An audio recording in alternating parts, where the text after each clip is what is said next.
Lately, my whole family, including my tween son Mark, fake name, has been interested in ancestry. Everyone wanted to get tested. We were hesitant because Mark is adopted, but after we read up about it and how there was an option to make sure nobody else could see his data but us, we agreed. We found nothing on the maternal side closer than third cousin, but we did find a match for a biological father. We looked him up on social media. Here's the thing. He's 24 years old, as in he's turning 25 this year.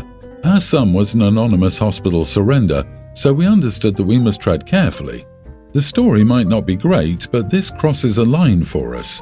Given basic math, there's almost no chance that this story is anything appropriate for our son to hear, and talking to this guy feels grossly inappropriate for us to do. We're uncomfortable talking to this guy, or that it's the right move for our family. We decided to tell our son that we didn't find anything about his biological parents, even when we had his complete contact information. He was disappointed, but accepted it.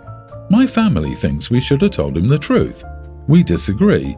As our son's parents, we're responsible for protecting him, and we feel this is best. We never promised him that this would come up with anything, or that we would decide to reach out if it did. It was only ever a possibility that we were open to if it was safe and reasonable to do. We've been arguing back and forth all day with nobody else on our side. Is there something I'm not seeing here? Am I the idiot for telling my son we didn't find his biological parents? Edit, son knows he's adopted. I wouldn't have a problem with him having this information at 18. We would even be willing to the point of contacting then. 6 years would give everyone involved a chance to get older. 30 feels different from 24, and 18 is light years away from his age. Is there any possibility that the person identified as the father is the younger brother of the actual father? Well, no. Given the DNA percentage, even if they're somehow full siblings, it's not likely. You are the idiot for telling other family members. So many people were part of that conversation that there's no way this secret will stay secret for long.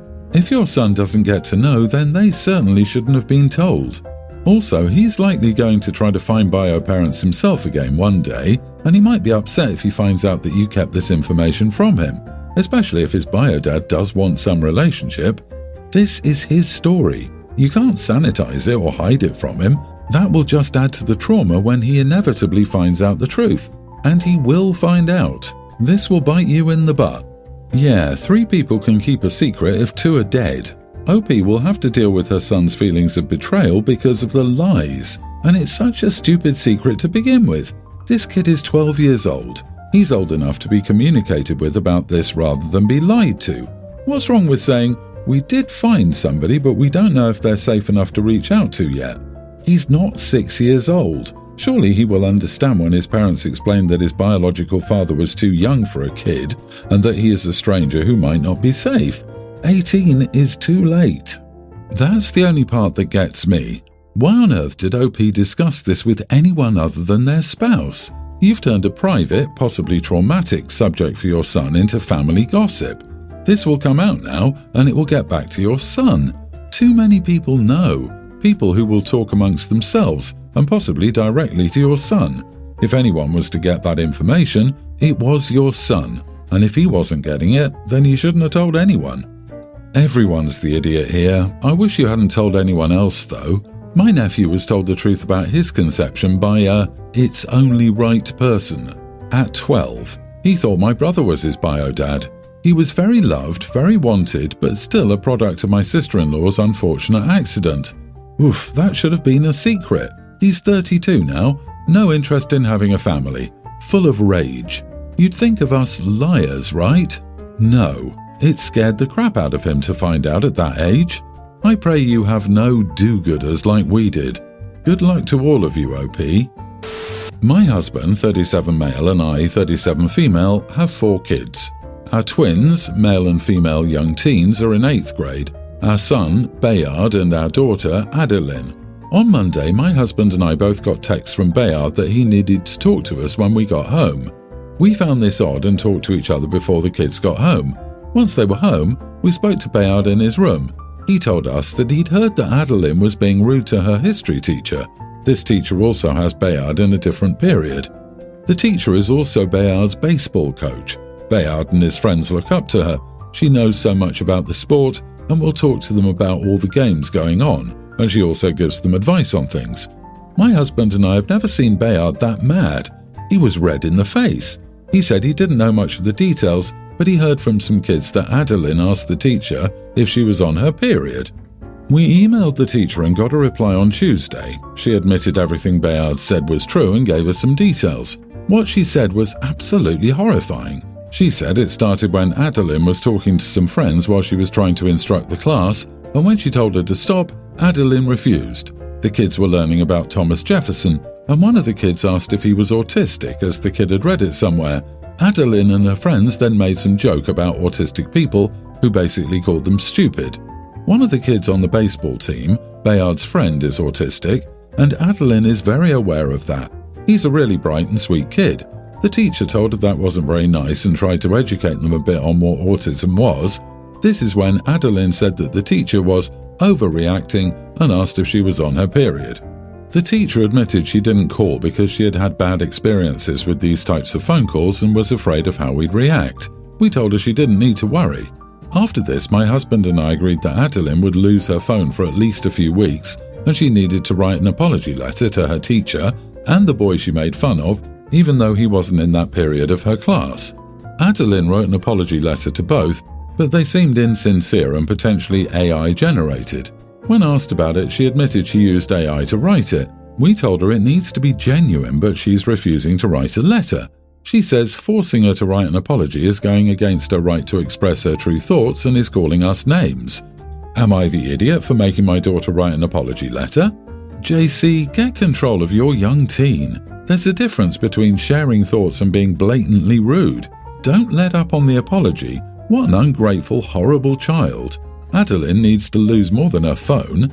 Handwritten letter, no phone, sitting at the kitchen table supervised until done. It's the bare minimum. This attitude creates a child who becomes a monster when backs are turned.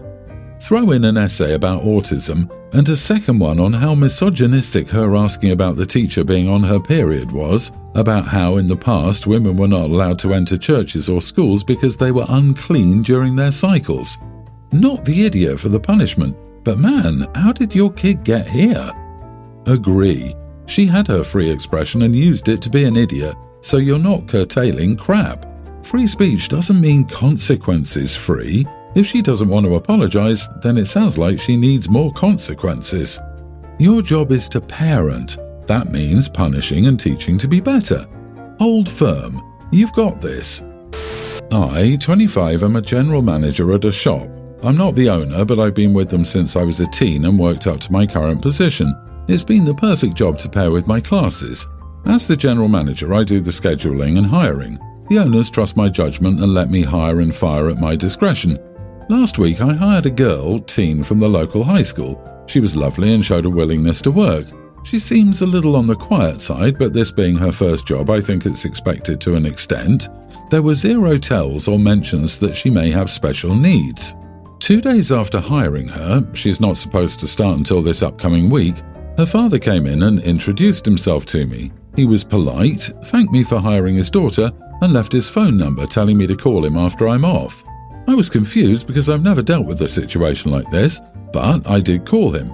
He thanked me again, but then said his daughter has severe anxiety and is a slow learner and that I need to make special accommodations for her. Here is what they are. Do not schedule her for more than 3 hours at a time.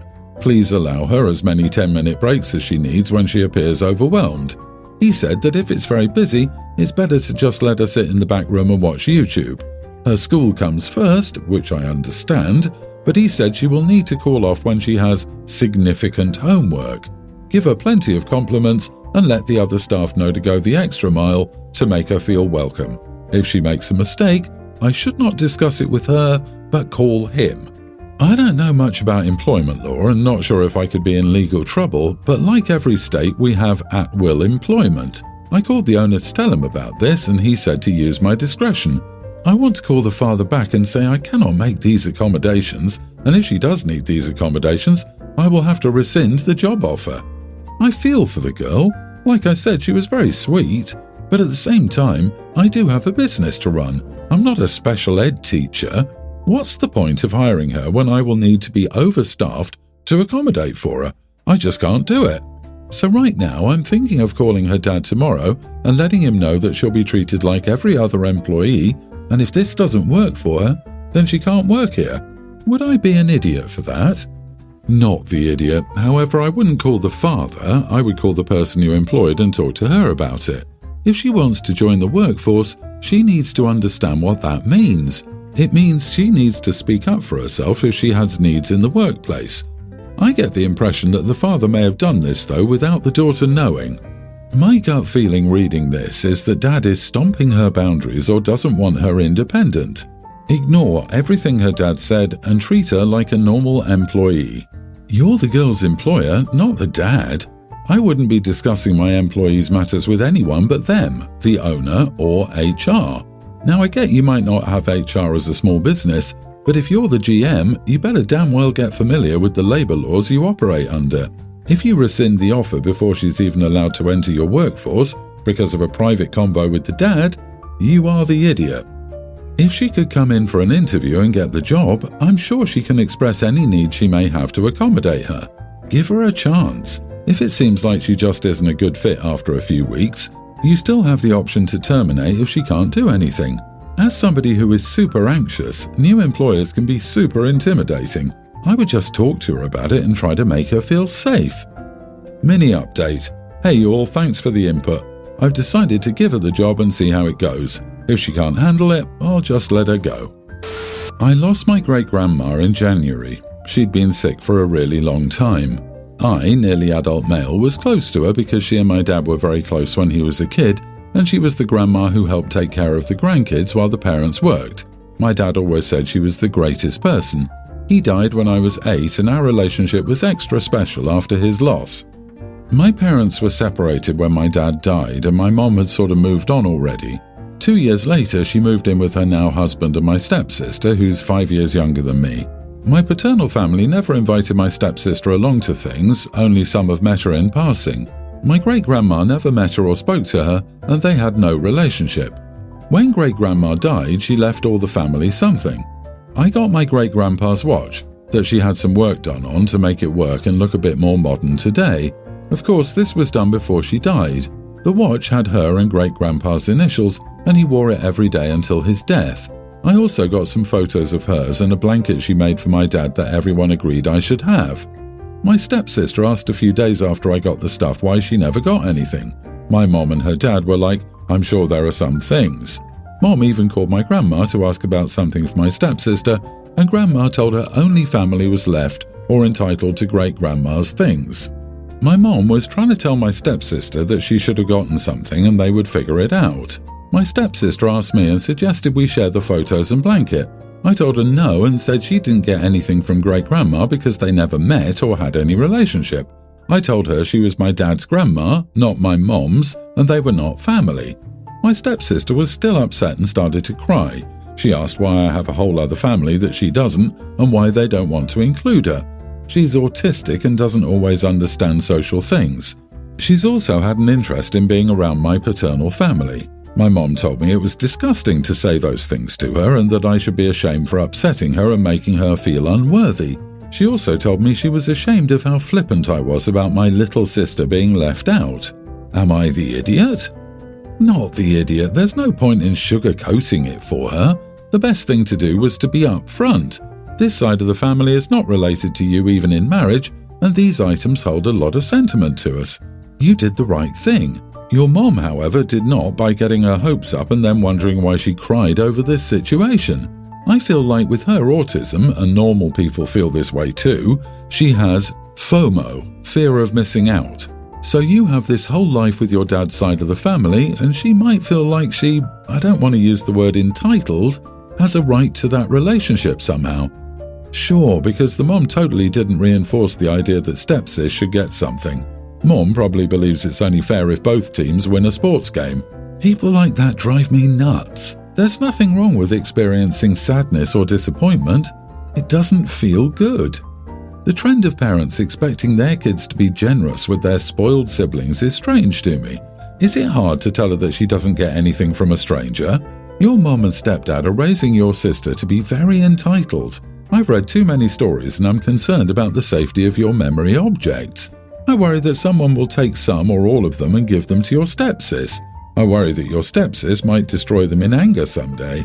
Storing those lovely memories with a trusted friend or family member might be worthwhile until you are out of the house.